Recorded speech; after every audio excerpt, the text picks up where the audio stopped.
Hello दोस्तों, स्वागत है आप सभी का आपके अपने YouTube channel toppers basic classes में।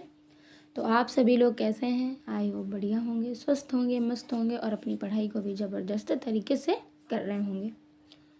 तो जैसा कि आपको बता दें, ये हमारा RO का GK GS यानी सामान्य अध्ययन का प्रैक्टिस सेट चल रहा है और आज ये हमारा 10वां प्रैक्टिस सेट है। तो जो भी लोग क्लास में या चैनल में पहली बार आए हैं वो चैनल को फटाफट से सब्सक्राइब कर लेंगे और अपने नोटिफिकेशन को ज़रूर ऑन कर लेंगे ताकि जो आने वाला वीडियो होगा उनको टाइम टू टाइम प्रोवाइड होता रहेगा। एक और इम्पॉर्टेंट बात कि हमने हिंदी के प्रैक्टिस सेट करा रखे हैं, अभी हम प्रॉपरली क्लास को करा रहे हैं जो कि हमारी स्पेशल क्लास है। ठीक है, उसमें हम सारा कुछ टॉपिक वाइज टॉपिक कवर कर रहे हैं।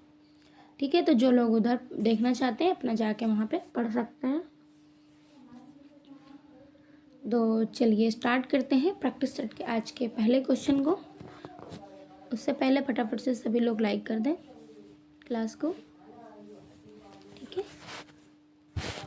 ये देखते हैं, भारत में मौद्रिक नीति का क्रियान्वयन और निरीक्षण किसके द्वारा किया जाता है? तो ये आपका RBI द्वारा किया जाता है। ऑप्शन आपका ए यहाँ पर राइट हो जाएगा और जो विकल्प है वे गलत हो जाएंगे। ठीक है, ये क्या क्या कार्य करता है? अर्थव्यवस्था में मूल्य स्थिरता बनाए रखता है, आर्थिक विकास के लिए आपका सहायक उत्पादकों जो क्षेत्रों को पर्याप्त ऋण प्रदान करता है। ठीक है, तो ये आपका काम करता है। इसी के साथ चलते हैं हम अपने नेक्स्ट क्वेश्चन की ओर।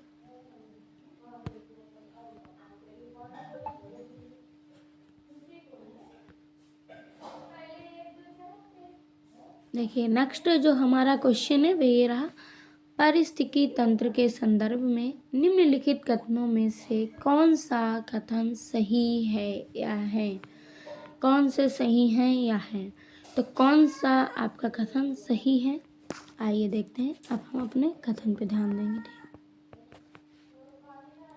ठीक है, आइए। जैविक एवं अजैविक घटक सतत रूप से परस्पर क्रिया करते हैं, तो ये कथन आपका सत्य है। बिल्कुल, ये संरचित एवं सुसंगठित तंत्र होता है, तो होता है। ठीक है, यह एक खुला तंत्र है जिसमें पदार्थों तथा ऊर्जा का सतत निवेश एवं बाहिर्गमन होता है, तो होता है। ठीक है, ये भी कथन हमारा बिल्कुल सत्य है, कथन जो भी है। ठीक है, फिर अब हम देखेंगे, जब हमारे तीनों ही सही हैं तो विकल्प हमारा यहाँ पर डी राइट हो जाएगा, क्योंकि ऑप्शन सी हमारा यहाँ पर बिल्कुल राइट हो जाता है। इसी के साथ बढ़ते हैं अपने नेक्स्ट क्वेश्चन के। फिर नेक्स्ट जो हमारा क्वेश्चन है वह रहा, देखिए एक सेकेंड। हाँ, निम्नलिखित में किससे पर्यावरण की रचना होती है? मोस्ट इम्पॉर्टेंट यानी वेरी इम्पॉर्टेंट है हमारा क्वेश्चन है, बहुत ही जरूरी। ठीक है,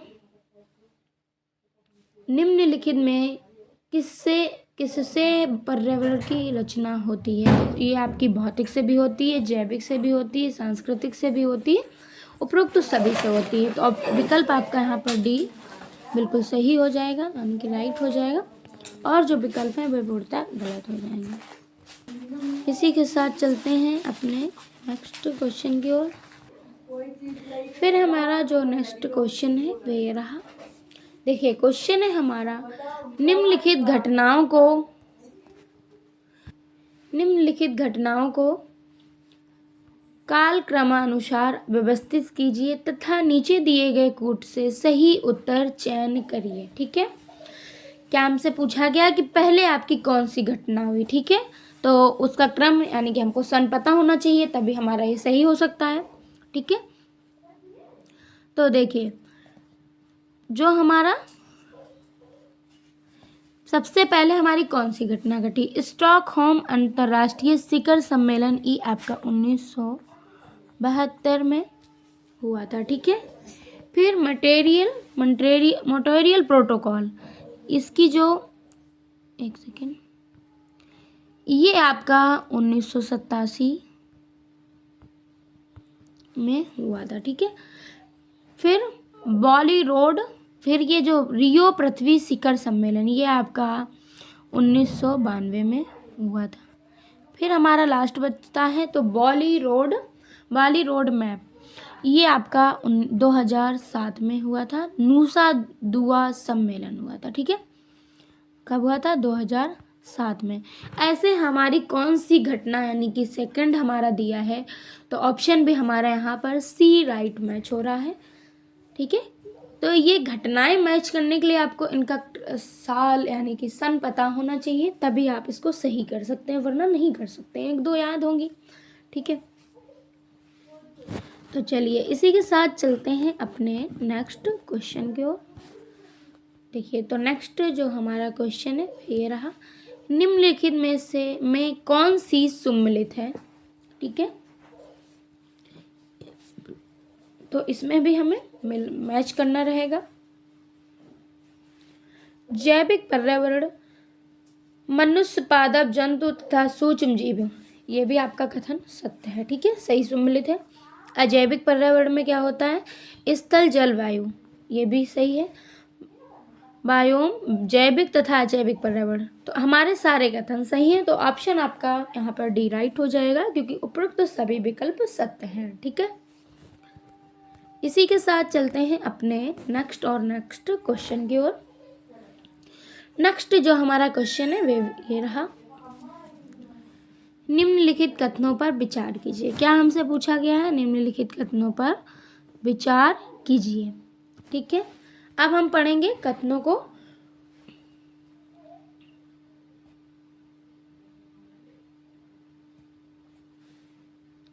हरे पौधे अपना आहार स्वयं तैयार करते हैं, अतः वह स्वपोषी कहलाते हैं। हरे पौधे अपना आहार स्वयं तैयार करते हैं, अतः वे स्वपोषी कहलाते हैं। तो ये तो विकल्प हमारा सत्य है, ठीक है। जो भी कथन है या विकल्प है वो तो हमारा सत्य है, ठीक है। वे जीव जो मृत पौधे एवं जीवों के साथ लघुलित रूप से कार्बनिक यौगिक को प्राप्त करते हैं परजीवी कहलाते हैं। जी नहीं,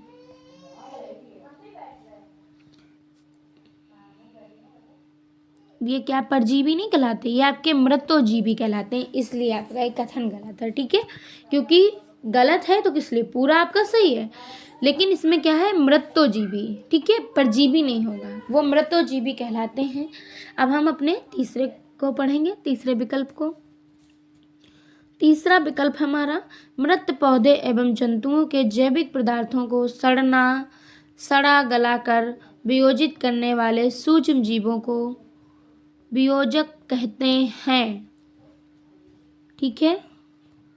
तो इनको वियोजक कहा जाता है, ये विकल्प आपका सत्य है। तो हमारा कौन सा कुट है जो मैच कर रहा है? ए और सी, मतलब कि सॉरी, पहला और तीसरा। तो इस अकॉर्डिंग हमारा क्या, सी ऑप्शन यहाँ पर राइट हो जाएगा। और हम बढ़ चलेंगे अपने नेक्स्ट क्वेश्चन की ओर। तो नेक्स्ट जो हमारा क्वेश्चन है वे रहा, भारत में शरीर में भोजन से आयरन के रूप के कम अवशोषण कौन कौन सा चरण है? तो इसका जो चरण है भोजन के साथ चाय लेना, ये कौन कम अवशोषण का चरण है? नहीं समझे आप, मैं समझाती हूँ आपको, 1 मिनट। देखिए, भारत में शरीर में भोजन से आयरन कम अवशोषण का कारण क्या है? भोजन के साथ चाय लेना, क्योंकि चाय और कॉफ़ी को आयरन का सबसे प्रबल अवशोषक माना जाता है। एक कप चाय आयरन के अवशोषण का लगभग 75 से 80% और 1 कप कॉफ़ी में लगभग 67% कम कर देती है, ठीक है। चाय में कैफीन होने के कारण चाय शरीर में आयरन अवशोषण को कम कर देती है, इससे आवश्यक पोषक तत्वों की पूर्ति नहीं हो पाती है। तो आप लोग समझ गए, खाने के साथ हमें चाय नहीं लेनी है, क्योंकि इससे हमारे आयरन के कम अवशोषण हो पाते हैं, ठीक है। अभी मैंने आपको पूरा समझाया भी, तो याद रखिएगा। विकल्प भी हमारा ए यहाँ पर राइट हो जाएगा। इसी के साथ हम बढ़ते हैं अपने नेक्स्ट क्वेश्चन की ओर, ठीक है। तो नेक्स्ट जो हमारा क्वेश्चन है वे रहा, बांझपन किस विटामिन की कमी से होता है? बहुत इंपॉर्टेंट क्वेश्चन है, ये बहुत सी महिलाओं इससे पीड़ित हैं एक तरह से, बहुत सी। तो बांझपन किस विटामिन की कमी से होता है? ये आपकी विटामिन ई की कमी से होता है। जो महिलाओं को बांझपन होता है वो विटामिन ई की कमी से होता है, ठीक है। सॉरी। अगर हम बात करें तो बांझपन एक ऐसी बीमारी है जो पुरुष एवं महिला दोनों में हो सकता है, ठीक है। ये महिलाओं में ही नहीं, ये पुरुष और महिला दोनों में हो सकता है, ठीक है। तो ये मत सोचिए कि महिलाओं में ही होता है। इनके अनेक कारण हो सकते हैं, जैसे कि शारीरिक, जन्मजात रोग, जन औषधि, प्रतिरक्षात्मक और यहाँ तक कि मनोवैज्ञानिक भी हो सकता है। विटामिन ई खून में लाल रक्त कोशिकाएं बनाने का काम आता है। यह जनन प्रक्रिया के लिए बहुत ही आवश्यक होता है, ठीक है। इसलिए इसे प्रजनन विटामिन भी कहते हैं। इसको दूसरे किस नाम से जानते हैं? इसको प्रजनन विटामिन भी कहते हैं। क्या कहते हैं? प्रजनन विटामिन भी कहते हैं, ठीक है। 2 वर्ष तक मुफ्त या असुरक्षित स्वभाव बावजूद गर्भधारण ना हो पाने की स्थिति को ही बंध्या या बांझपन कहते हैं, ठीक है। अब विटामिन ई की कमी हम कैसे पूरी कर सकते हैं? अंकुरित जैसे चना, गेहूँ, ठीक है, मटर, नट्स, अंडे, जर्दी, मूंगफली तथा मांसों को में पर्याप्त मात्रा में पाया जाता है, ठीक है।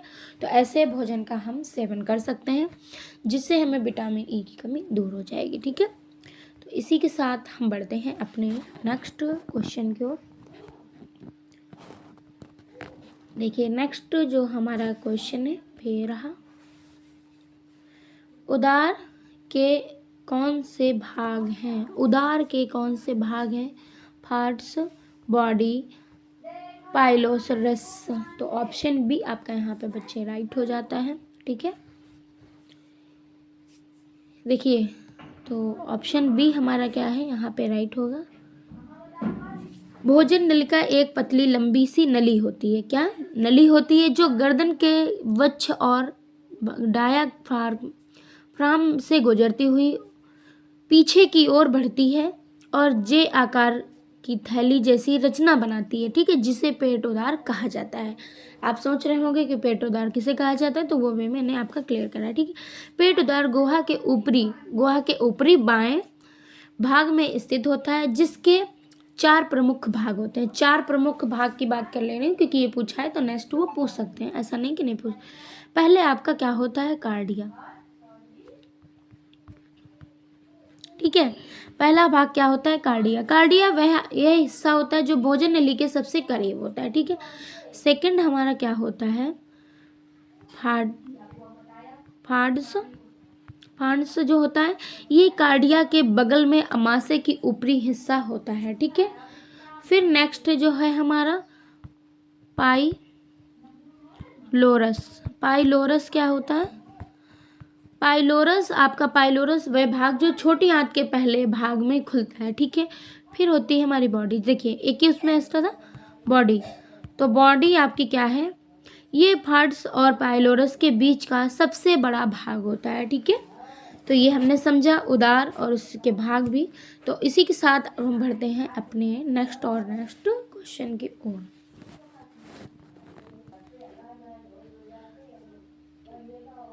तो नेक्स्ट जो हमारा क्वेश्चन है वह रहा, निम्नलिखित में से गलत विकल्प का चयन करें। बच्चे में यहाँ पे गलत विकल्प को चयन करना है, ठीक है। तो आइए देखते हैं। सबसे बड़ा आहार तूर उत्पादक राज्य कर्नाटक है। जी नहीं, यही आपका गलत है। क्यों? क्योंकि सबसे बड़ा आहार तूर उत्पादक जो है वे आपका महाराष्ट्र है। क्या है? महाराष्ट्र, ठीक है। सबसे बड़ा आपका क्या है? महाराष्ट्र है, ठीक है। जबकि कर्नाटक आपका मक्का, मोटे ज्वार, मोटे अनाज उत्पादक मध्य में प्रथम है, ठीक है। तो ये विकल्प आपका सत्य है और विकल्प आपके असत्य हैं, ठीक है, क्योंकि उसने हमसे गलत पूछा है। चलिए इसी के साथ चलते हैं अपने नेक्स्ट क्वेश्चन की ओर। तो नेक्स्ट जो हमारा क्वेश्चन है वे रहा, एक सेकेंड, थोड़ा पूरा आना चाहिए क्वेश्चन। क्या है? खसरा का कारक जीव क्या है? खसरा का कारक जीव आपका क्या है? तो ये है आपका सीरोटाइप के साथ सिंगल स्ट्रैंड आच्छादित आरएनए वायरस। तो ऑप्शन आपका डी यहाँ पर बिल्कुल राइट हो जाएगा। खसरा का कारक जीव ये है। ठीक है, इसी के साथ चलते हैं अपने नेक्स्ट क्वेश्चन की ओर। तो नेक्स्ट जो हमारा क्वेश्चन है वे रहा, क्षय रोग का मुख्य लक्षण क्या है? क्षय रोग का मुख्य लक्षण क्या है? तो क्षय रोग का जो मुख्य लक्षण है 3 सप्ताह से अधिक खांसी, ये आपके क्षय रोग का मुख्य लक्षण है, जिसे टीबी के रूप में भी जाना जाता है। ठीक है, माइक्रोबैक्टीरियम नामक जीवाणु के कारण ये होता है। कुछ टीबी के कुछ सामान्य लक्षणों में शामिल होते हैं सीने में दर्द, बेचैनी, थकान, कमजोरी, बुखार, रात में पसीना आना, भूख न लगना और वजन घटना, खांसी में खून आना या कफ आना इत्यादि, ये आपके क्या है? टीबी के मुख्य लक्षण हैं। ठीक है, इसी के साथ चलते हैं अपने नेक्स्ट क्वेश्चन के। तो जो हमारा नेक्स्ट क्वेश्चन है वे रहा, हाइपोक्सिया क्या है? हाइपोक्सिया क्या है? ठीक है, तो हाइपोक्सिया एक ऐसी स्थिति होती है, अगर हम बात करें तो ये आपका रक्त में ऑक्सीजन का निम्न स्तर हाइपोक्सिया कहलाता है। ठीक है, हाइपोक्सिया एक ऐसी स्थिति होती है जो रक्त में ऑक्सीजन निम्न स्तर पर व्यक्त करती है और रक्त पूरे शरीर में कोशिकाओं के साथ रखने के लिए ऑक्सीजन पहुंचाता है। हाइपोक्सिया से सिर में दर्द और सांस लेने में तकलीफ जैसी समस्याएं उत्पन्न होती हैं। गंभीर मामलों में यह हृदय और मस्तिष्क के कार्य को बाधा डालता है। ठीक है, तो आपने समझा। इसी के साथ चलते हैं अपने नेक्स्ट क्वेश्चन की ओर।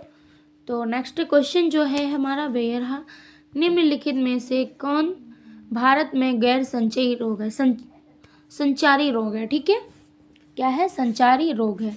तो ये आपका कैंसर है, जो आपका गैर संचारी रोग है।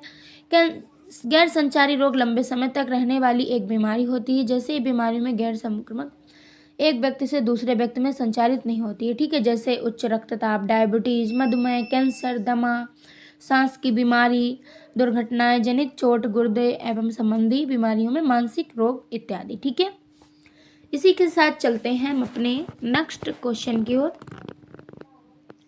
तो नेक्स्ट जो हमारा क्वेश्चन है वे रहा, निम्नलिखित तत्वों में से किसका परमाणु द्रव्यमान सबसे कम है? तो ये हाइड्रोजन का सबसे कम है। ठीक है, बाकियों का है एक इकाई होता है। इसका जो परमाणु द्रव्यमान होता है वह 1 इकाई होता है। ठीक है, अगर आपके बात करें नाइट्रोजन का तो 4 होता है। ठीक है, चलिए इसी के साथ चलते हैं अपने हम नेक्स्ट क्वेश्चन की ओर। तो नेक्स्ट जो हमारा क्वेश्चन है वे रहा, निम्नलिखित में से कौन सी एक गैर चमकदार वस्तु है? गैर चमकदार वस्तु आपकी क्या है? चांद है। क्या है? चांद है। देखिए, चमकदार वस्तु पे बात करें तो वह वस्तु जो स्वयं के प्रकाश से उत्सर्जन करती है और इसके परमाणु स्वरूप चमकती है, जैसे सूर्य, तारा, जुगनू, जलती हुई मोमबत्ती। ठीक है, तो ये सारी हमारी क्या है? चमकदार वस्तु। और गैर चमकदार वस्तु क्या है? वह वस्तु जो स्वयं प्रकाश उत्सर्जित नहीं करती। ये वस्तुएं तब दिखाई देती जब किसी चमकदार वस्तु से निकले प्रकाश को परावर्तित करती हैं, जैसे चांद, मकान, पंखा आदि। ठीक है, तो चलिए इसी के साथ चलते हैं अपने नेक्स्ट और क्वेश्चन की ओर। तो नेक्स्ट जो हमारा वह इलेक्ट्रॉनिक डिवाइस जो डाटा को स्वीकार कर सकती है, डाटा प्रोग्रेस करती है तथा आउटपुट उत्पन्न करती और परमाणुओं को भविष्य में प्रयोग के लिए स्टोर करती है, वह आपकी क्या कहलाती है? तो वह आपकी कंप्यूटर कहलाती है। ऑप्शन बी आपका यहाँ पर बिल्कुल राइट हो जाता है। अब चलते हैं नेक्स्ट क्वेश्चन की ओर। तो नेक्स्ट जो हमारा क्वेश्चन है वे रहा, निम्नलिखित कथनों पर विचार कीजिए तथा सही विकल्प का चयन कीजिए। ठीक है, ये हमसे पूछा गया है। तो उत्तर प्रदेश में बाजरा का दूसरा सबसे बड़ा उत्पादक है। तो ये विकल्प भी आपका सही है। ठीक है, मध्य प्रदेश में भारत में मसूर का सबसे बड़ा उत्पादक राज्य है, तो हाँ है। ठीक है। उत्तर प्रदेश में मांस का दूसरा सबसे बड़ा उत्पादक है, तो है। तो आपका विकल्प आपका विकल्प आपका यहाँ पर ए राइट हो जाएगा, और जो विकल्प हैं वे गलत हो जाएंगे। ठीक है, जो चीज़ें हैं वो सही है। इसी के साथ चलते हैं अपने नेक्स्ट क्वेश्चन की ओर। तो देखिए नेक्स्ट हमारा क्वेश्चन है वो ये रहा। ठीक है, नेक्स्ट हमारा क्वेश्चन है, किसे कंप्यूटर का जनक कहा जाता है? तो चार्ल्स बेबेज को कहा जाता है। ऑप्शन आपका सी यहाँ पर राइट हो जाएगा। ठीक है, इसी के साथ चलते हैं अब हम अपने नेक्स्ट क्वेश्चन की ओर। तो नेक्स्ट हमारा क्वेश्चन ये हो रहा, यूएसबी का पूर्ण रूप क्या है? यूएसबी का पूर्ण रूप क्या है? तो यूनिवर्सल यूनिफॉर्म सीरियल्स बस। ठीक है, क्या है? एक सेकंड, क्या है आइए देखते हैं। यूनिवर्सल सीरियल बस। तो ऑप्शन आपका डी यहाँ पर बिल्कुल राइट हो जाएगा। ठीक है, ये सामान्य कंप्यूटर का पार्ट है जो कंप्यूटर के अन्य परिधीय उपकरणों जैसे माउस, कीबोर्ड, स्कैनर, प्रिंटर आदि के बीच में संचार की अनुमति देता है। ठीक है, तो आज के लिए इतना ही। कल फिर मिलते हैं एक नए प्रैक्टिस सेट के साथ, और आप जुड़े रहें टॉपर्स बेसिक क्लासेस के साथ। ज़्यादा से ज़्यादा चैनल को शेयर करें, सब्सक्राइब करें और अपने नोटिफिकेशन को ऑन करना ना भूलें। सबसे इम्पॉर्टेंट आप मुझे कमेंट बॉक्स में ज़रूर बताएं। So thank you and bye bye.